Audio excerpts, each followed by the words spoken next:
Bismillahirrahmanirrahim. Wassallallahu ala sayyidina Muhammad wa ala alihi washabihi wasallam.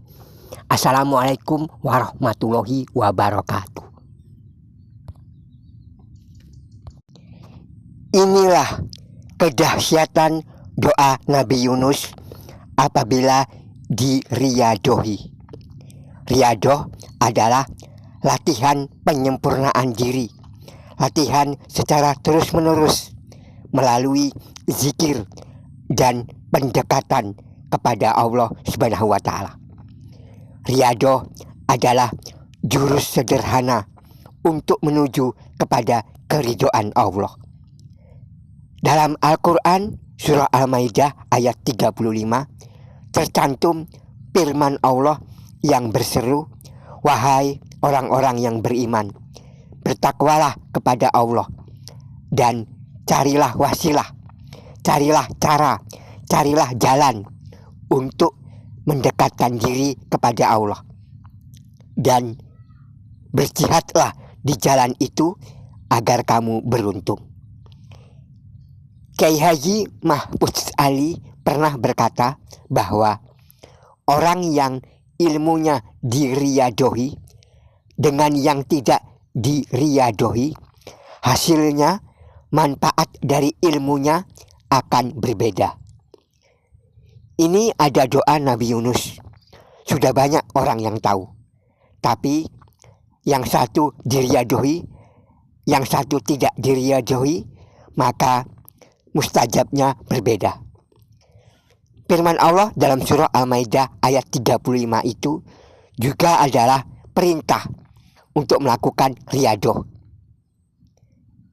Di dalam hadis dari Abu Hurairah, Rasulullah Muhammad SAW bersabda, keadaan seseorang hamba yang paling dekat dengan Rabb-nya adalah ketika ia sedang bersujud.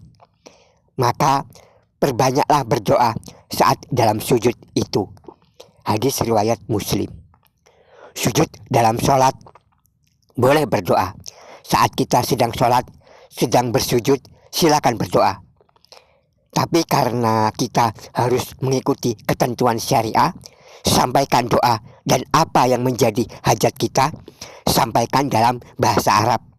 Karena seluruh bacaan sholat harus menggunakan bahasa Arab. Dan kalau tidak tahu bahasa Arab, boleh gunakan bahasa apa saja, tapi hanya di dalam hati. Allah Maha Tahu apa yang ada dalam hati kita. Saat sujud adalah tempat terbaik. Saat sujud adalah tempat terkabulnya doa. Hadis dari Ibnu Abbas, ketika ruku, ungkapkan pengakuanmu kepada keagungan Allah. Dan ketika sujud, bersungguh-sungguhlah dalam berdoa, agar doa tersebut pasti dikabulkan. Hadis riwayat Muslim. Jadi, riyadoh kita adalah sujud di dalam sholat maupun sujud di luar sholat. Sujud ketika sholatnya sudah selesai. Boleh meminta berulang-ulang dengan permintaan yang sama. Apabila diikuti dengan ketaatan, maka akan menyebabkan seseorang hamba dekat kepada Allah. Semakin dekat kepada Allah, maka semakin mudah doanya terkabul.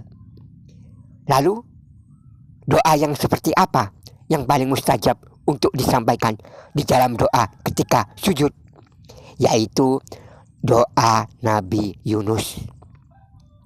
Muhammad Rasulullah SAW memberitahu bahwa doa orang yang teraniaya, doa orang yang dijolimi dikabulkan Allah.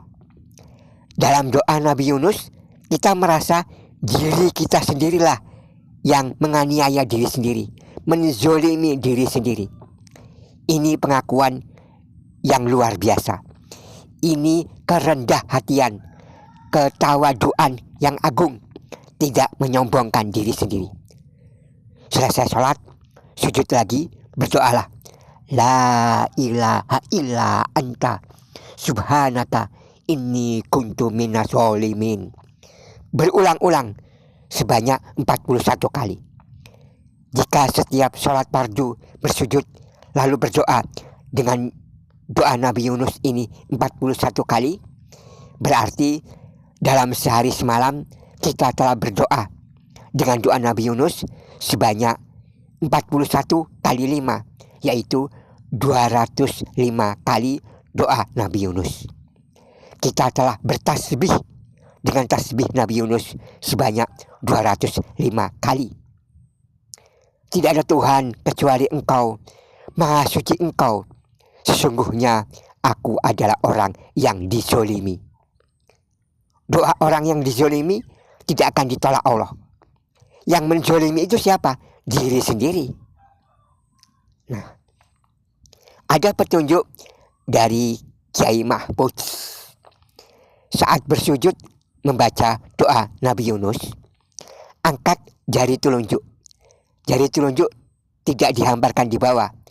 Kedua jari telunjuk tangan kanan dan tangan kiri diberdirikan seperti berjinjit. Khusus jari telunjuk saja. Ini sebagai isyarat bahwa kedua tangan kita itu sedang berdoa. Jari telunjuk itu mengakui tentang keesaan Allah. Kiai Mahfudz ini pejuang dari Hizbullah. Saat dalam perang Palagan Ambarawa pernah diberondong oleh tentara Belanda di suatu kampung yang bernama Jambu. Mobil mereka diberondong, ditembaki oleh tentara Belanda. Mobilnya jatuh ke jurang, semua penumpangnya meninggal. Yang hidup cuma satu orang, yaitu Kiai Mahfudz ini. Wallahu a'lam. Demikian, semoga video ini bermanfaat. Lebih dan kurang saya mohon maaf. Wassalamualaikum warahmatullahi wabarakatuh. Wabillahi taufiq wal hidayah. Assalamualaikum warahmatullahi wabarakatuh.